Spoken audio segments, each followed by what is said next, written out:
අද මම ඔයාලත් එක්ක විශේෂ කරි එකක් හදන්න සූදානම් වෙලාවේ ක්‍රැබ්ස් කරි එක කකුළුවන් හොද්දා අපේ තරුණ දූල පුතාලා හුඟා හදන්න කැමති උනාට කන්න හුඟක් කැමති කරි එකක් කකුළුවා කරිය. ඒ වුණාට එයාලට මේ කකුල සුද්ධ කරගන්න එක තමයි හුඟා කම්මැලි. ඒ යාලා දැනුවත්කම නැතිකම නිසා මේ තත්ත්වයට වෙන්නේ. කකුල සුද්ධ කරන එකත් පහසු දෙයක්. ඒ වගේම කකුල උයන එකත් පහසු දෙයක්. මම අද ඔයගොල්ලන්ට පහසු ක්‍රමයකින් කකුලවන් හොද්දක් හදාගන්න හැටි කියලා දෙන්නම්. අපි බලමු අපට අවශ්‍ය කරන ඉන්ග්‍රීඩියන්ට්ස් ටික. මම කකුලුවක් ඉරක් තියෙනවා. හැබැයි මට අද ලැබුණේ මුහුදු කකුලුව. ගඟේ කකුලුව හම්බුනා නම් ඊට වැඩිය හුඟක් රසට මේ කරි එක හදන්න පුළුවන්. හැමදාම හොයාගන්න අමාරු ගඟේ කකුලුව. අද මට ලැබුණේ මුහුදු කකුලුව. මුහුදු කකුලුව වර්ග දෙකක් මම ගාව තියෙන වලට පෙන්නන්න. මෙන්න මේ වගේ කකුලුවක කටුවේ ඩොට් තියෙන කකුලුවක්. මෙන්න මේ වගේ ඩොට් නැති කකුලුවක් තියෙනවා. මේ දෙකම මුහුදු කකුලු වර්ග දෙකක්. ඊළඟට මම ඕනට ස්පයිසස් ටික පෙන්නන්න. අපට අවශ්‍ය වෙන තොරකා, ඊළඟට කුරුඳු, උල්හල්, ලුණු, මිරිස් කුඩු, ගම් මිරිස්, මෙතන තියෙනවා කහ කුඩු. ස්පයිසස් ටික එච්චරයි. ඊළඟට අපිට අනිවාර්යෙන් අවශ්‍ය වෙන කකුලුවන් වෙනකොට මුරුංග කොළ. ඒ වගේම මම රම්ප කරපිංචාරක් තියෙනවා. මම පෙන්නන්නම් වට කිට්ටු කරලා. රතු ලුණු. පළවෙනිට මීලුණු ගන්න එපා. අනිවාර්යෙන් රතු ලුණු ගන්න. මම සීන් වෙන කපා ගත්තා. අම්මිරිස් කලර් දෙක තුනක්. අම්මිරිස් අවශ්‍ය වෙනවා. ඒ වගේම අපිට පොල් කිරි අවශ්‍ය වෙනවා. පොල් කිරි සාමාන්‍යයෙන් ලීටරයක් වගේ තියෙනවා නම් පොල් ගෙඩියක කිරි ලීටරයක් වගේ හදාගන්න. ඔයාලට හොදි අවශ්‍ය ප්‍රමාණය අනුව පොල් කිරි ප්‍රමාණය තීරණය කරන්න ඕන ඔයා. දැන් අපි බලමු ඊළඟට කකුලුවන් සුද්ධ කරගන්න ආකාරය. මුලින්ම අපි කකුලුව අරගෙන වතුර එකක දාලා සෝද ගන්න ඕන කීප වතාවක්.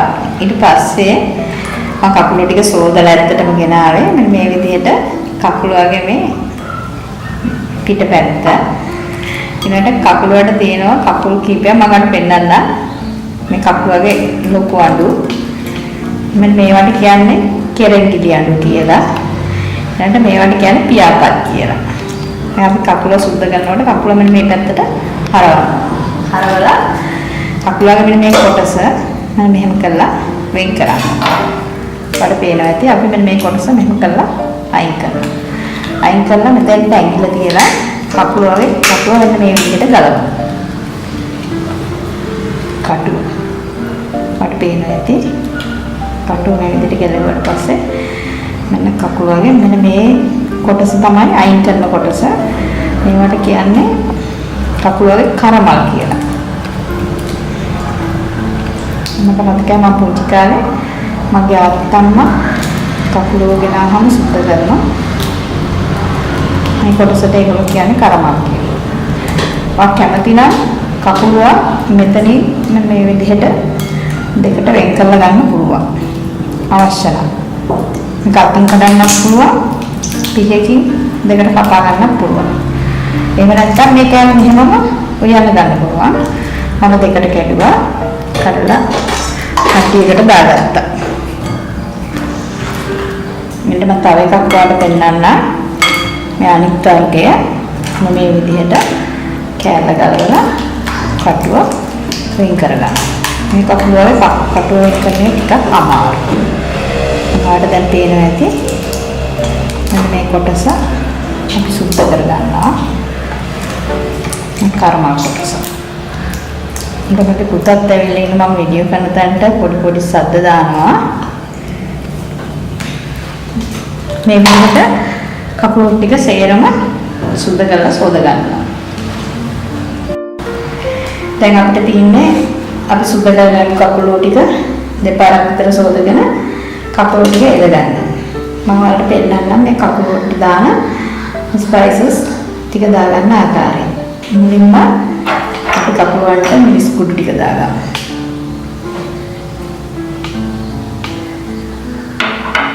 මේකට කහ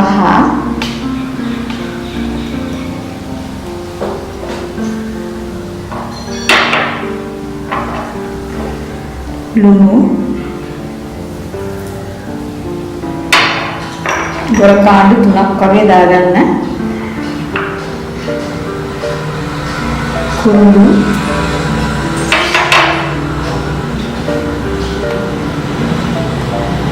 ගම්මිරිස් කුඩු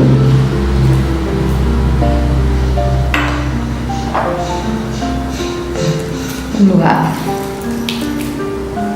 දැන් අපි මේ ස්පයිසස් ටික ඔක්කොම දාලා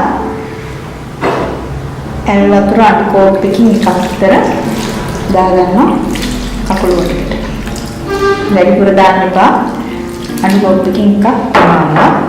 ඊළඟට පස්සට බලාගන්න මේ විදිහට අපිට මේ කකුල අත දාලා ගන්න හදන්න යන්න එපා. මේ කකුලගේ සමහර කට තියෙන හුඟක් ෂාප් ඒ කකුලෙමදී අප දුවනවා.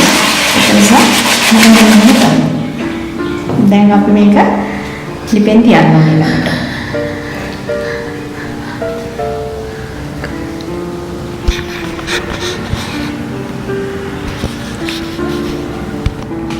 දැන් අපි මේ 3-5 දාගත්ත කකුලුවන් ටික ලිපෙන් තියලා ලිප ඔන් කරනවා.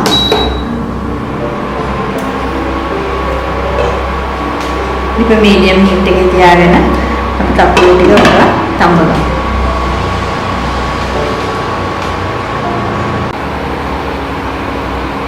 අපි දැන් බලමු විනාඩි 7කින් මම මේව හොගන්නේ. මේ විදිහට දැන් දීගෙන යනවා. දැන් අපේ කකුල වලට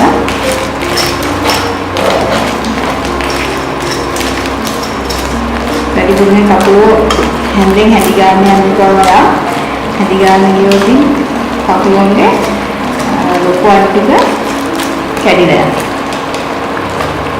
කකුලේ පැමිණිලා පිටව පොට්ටක් තඹලනවා.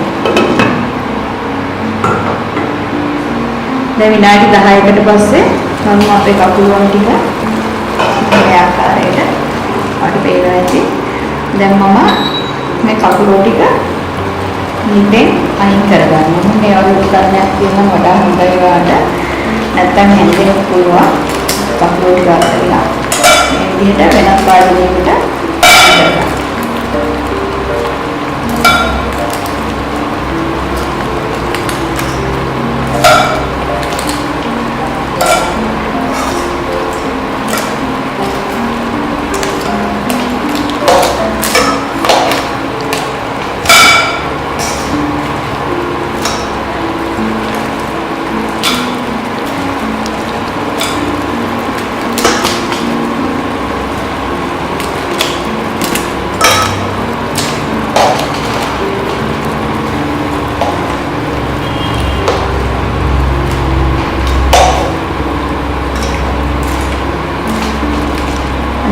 පුංචි කැරට් ටික ඉතුරුයි අනුන් කියනවා.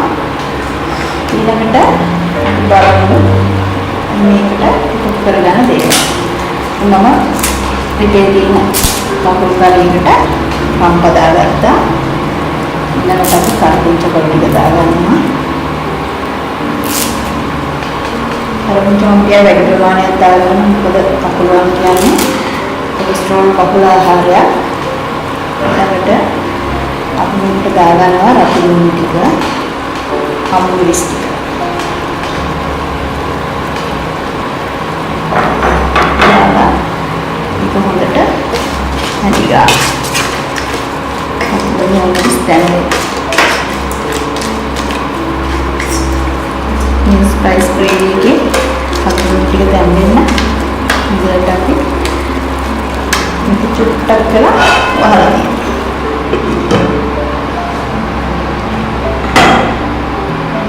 මම මේක විනාඩියකින් වගේ අරනවා. අරලා අපි ගන්න මුරුළු කොළ ටික සේරම එකට දාගන්න. දාගෙන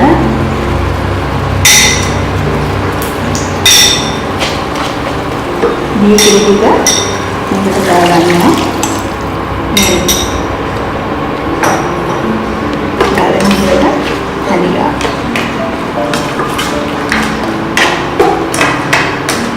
අපි කකුලන් ටික අයින් කරන්නේ කකුල මේ විදිහට හැදි ගන්නකොට කැඩෙන නිසා. මේ කැඩිච්ච පුංචි කැලි ටික දිනුනට ගැටලුවක් නෑ.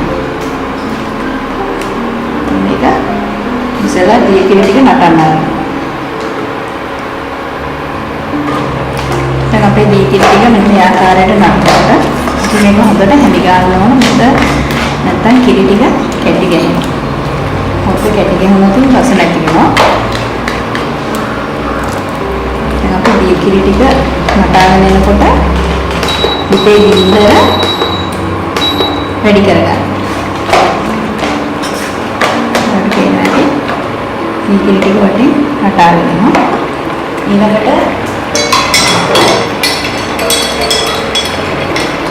දී කිරි ටික නටාගෙන එනකොට අපි මිටි කිරි ටික එකතු කරනවා.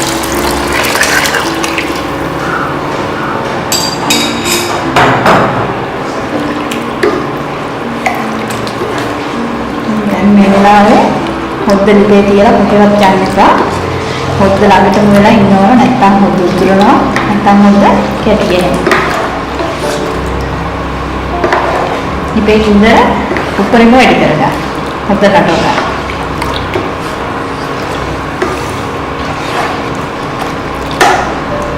අපි පිටි කිරි දාලා විනාඩි 7ක් විතර යනකොට මෙන්න මේ වගේ හොද්දේ රස්නෙට දුම් පිට වෙනවා. අපි හැඳි ගන්නකොට නිකන් නෙවෙයි හැඳි ගන්න.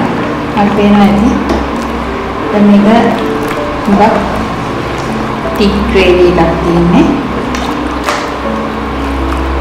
ඝනකම හොද්දක්. දැන් මෙන්න මේක මේ ගානට රස්න වෙලා යාන්තමට නටාගෙන යනකොට අපි මේකට කකුල කෑල්ල එකතු කරගන්නවා. ටික ටික එකපාරට ඔක්කොම දාන්න එපා. ටික ටික දදා මෙන්න මේ විදිහට ඇඳි ගන්න. මොකද මේ කකුලන් තියෙන ස්පයිසස් වුණු මේ හොද්දට එකතු වෙනවා. කකුල ටික කිරෙන් තැම්බෙන්න.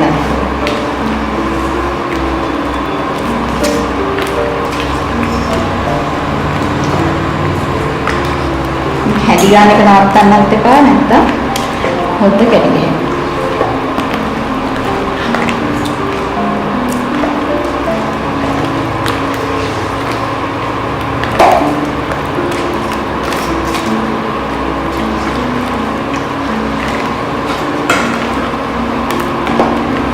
වගේ රසන්න එක මිරිස් වැඩි කරගන්න පුළුවන්. මිරිස් රස වැඩි කරගන්න තව මිරිස් ටිකක් දාලා හදාගන්න පුළුවන්. අපේ ගෙදර මගේ දුව තමයි කවුරු හොදි ගන්න හුඟක් ආස. එයාගේ රසායනික තමයි අනේ කරේ එක හැදුවේ.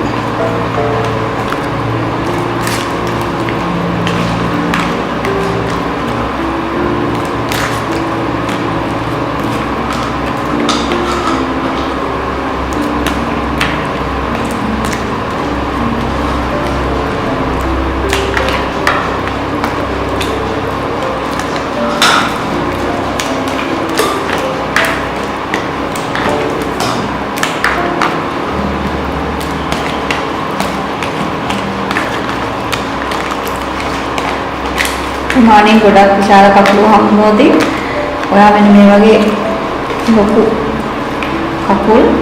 කකුළුවන්ගේ පොඩ්ඩක් කටරලකින් කරලා දානවා නම් වඩා හොඳයි. මේ වගේ ලොකු කකුළු හම්බුනොත් ඊට වැඩි ලොකු කකුළු තියෙන කකුළු ඉන්නවා. ඒක පොඩ්ඩක් කකුළු තාම කටක් තියෙනවා. අනේ කටේකි කකුළු පොඩ්ඩක් කරලා දාන්න. මේක නම් පුංචි කකුළු තියෙන්නේ.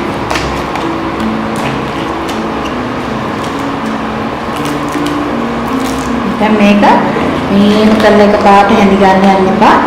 මෙන්න මෙහෙම පොඩ තැන් තැන් වලින් තමයි හැඳි ගන්න. මොකද කකුල වගේ කැලි කැඩලා ඉරෝටි කැතයි හොද්ද. චූටි චූටි කැලි වලට වැටෙනවම හරියට කැත වෙනවා.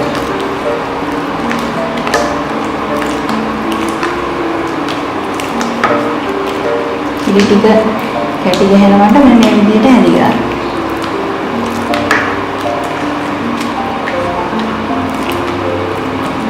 අපි අර කිරි හොදි, පොල් කිරි හොදි, අල හොදි හදනවා වගේ ගොඩක් හයියෙන් හැඳි ගන්න එපා. හැඳි නොගා ඉන්නත් එපා. හැඳි නොගා හිටියොත් හොද්ද කැටි ගහනවා. නැත්තම් උතුරලා යනවා.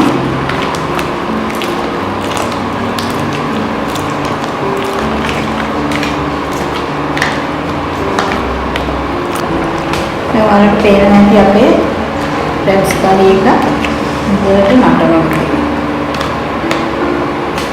නටන වෙලාවට මේ විදිහට හැඳි ගන්න එක නැවතුනොත් හොද්ද වටේන් කැටි ගහලා යනවා. ඒක නිසා මේ විදිහට හැඳි ගන්නවා. මේ වගේ හොඳට දූල් දාලා නටාගෙන එනකොට විනාඩි 5ක් විතර අපි හොඳ නටවන්න.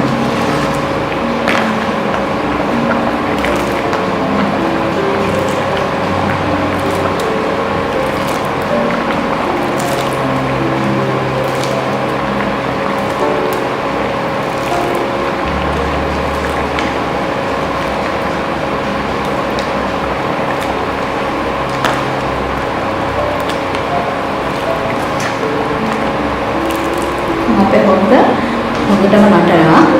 ඊළඟට මම ලිප ඕෆ් කරනවා. ලිප ඕෆ් කරලා මේ හොද්ද තරමක් දුරට නිවෙනකම් මෙන්න මේ විදිහට හැදි ගන්න නැත්නම් හොද්දේ කිරි කැටි ගහනවා. කකුළු හොද්ද රසම වෙන ප්‍රධාන හේතුව තමයි මේ කකුළු හොද්ද ඉක්මනින් කැටි ගහන හොද්ද. ඒක ටිකක් නිවෙනකම් පොල් කිරි හොදි හදනවා වගේ තමයි.